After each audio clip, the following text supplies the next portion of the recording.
తీవ్రమైన నేరారోపణలతో అరెస్ట్ అయి వరుసగా 30 రోజుల పాటు జైల్లో ఉంటే ప్రధానమంత్రి, ముఖ్యమంత్రి లేదా మంత్రులు ఇలా ప్రజా జీవితంలో ఉన్న ఎవ్వరైనా సరే తమ పదవిని కోల్పోయేలా రూపొందించిన బిల్లుని కేంద్ర హోంమంత్రి అమిత్ షా లోక్సభలో ప్రవేశపెట్టారు.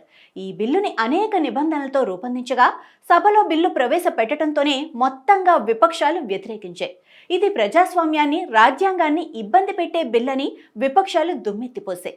ఈ బిల్లు చట్టమైతే కనీసం 5 ఏళ్ల శిక్ష పడే నేరానికి పాల్పడి ఆ కేసులో అరెస్ట్ అయి నెల రోజులు కస్టడీలో ఉంటే చాలు, 31వ రోజున వారు మాజీ అయినట్లే, వారి సమ్మతి లేకపోయినా వారి పదవి ఊడినట్లే. ఇలా ఆటోమేటిక్గా పదవి పోయేలా కీలకమైన నిబంధనను ఈ బిల్లులో చేర్చారు.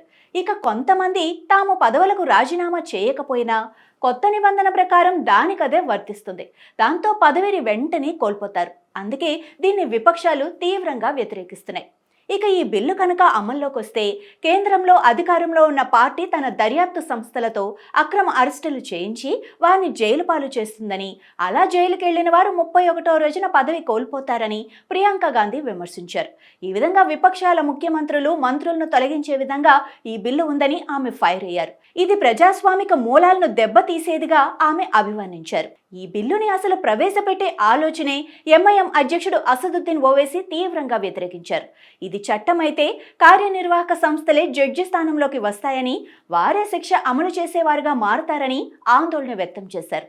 ఇక వారికి అపరిమిత అధికారాలు లభిస్తాయని, అదేవిధంగా విపక్షంలో ఉండే ప్రభుత్వాలను అస్థిరపరిచేందుకు ఈ నిబంధనలను దుర్వినియోగం చేయవచ్చునని ఆయన విమర్శించారు. ఏపీలో చంద్రబాబు 2023లో అరెస్ట్ అయ్యారు. ఆయన ఏకంగా 53 రోజుల పాటు జైల్లో ఉన్నారు. మరి ఈ బిల్లు ప్రకారం చూస్తే ఆయన పదవి ఊడినట్లే. ఈ విధంగా చంద్రబాబుకు కూడా ఈ బిల్లు వల్ల ఇబ్బందే అంటున్నారు. అంతేకాదు, తెలంగాణ సీఎం రేవంత్ రెడ్డి కూడా గతంలో అరెస్ట్ అయి చాలా కాలం జైల్లో ఉన్నారు. అది కూడా 30 రోజుల పైమాటే. మరి ఆయన సంగతి కూడా ఇంతేనా అన్న చర్చ నడుస్తోంది. ఇక వైసీపీ అధినేత జగన్ గతంలో 16 నెలలు జైల్లో ఉన్నారు.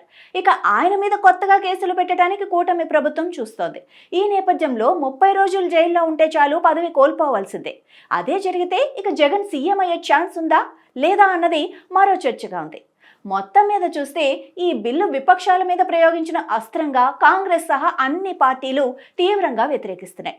ఇప్పుడు బీజేపీ కేంద్రంలో అధికారంలో ఉన్న రేపటి రోజున విపక్షంలోకి వస్తే అప్పుడు ఇదే బిల్లు ఆ పార్టీకి కూడా ఇబ్బందిగా మారుతుంది అనటంలో సందేహమే లేదు. అలాంటప్పుడు బీజేపీ ఏమి ఆశించి ఈ బిల్లును తెచ్చిందో తెలియదు, కానీ అన్ని పార్టీలు ముక్త కంఠంతో వ్యతిరేకిస్తున్నాయి. మరోవైపు అధికారంలో ఉన్న ఎన్డీఏ కూటమిలో సైతం దీని మీద చర్చ సాగుతోంది. ఒక వ్యక్తి మీద కేసు నమోదైనప్పుడు కానీ, అతను జైలులో ఉన్నప్పుడు కానీ నిందితుడు మాత్రమే అవుతారు అన్నది చట్టం చెప్పే మాట. నేరం అనేది రుజువైతే అప్పుడు అతను నేరస్తుడవుతారు. అలా కాకుండా ముందే పదవి కోల్పోవాల్సి రావటంపై నాయకులంతా కలవరపడుతున్నారు.